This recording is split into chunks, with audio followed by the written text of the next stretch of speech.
essere o non essere, in the porco o not in the pork. Qui c'è una storia d'amore tra Caterina e dove che altro? Eccolo qua, tra Caterina e Fabrizio? porca miseria, Maciapà in castagna. Però qua voi sapete che tutto è nato da una costola di Adamo ed Eva, no? Bene, allora visto che tutto è nato da lì, vediamo, vai. Oh! Io però le vorrei vedere anche sotto, riesci a leggermente...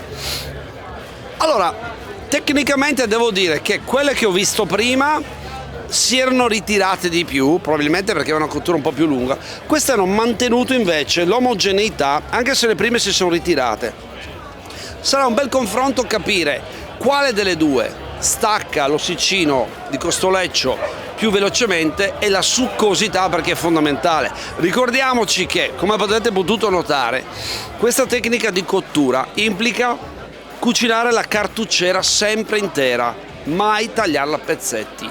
Ovvero, per un confronto come quello di oggi, questa è la tecnica che tutti i grillers adottano.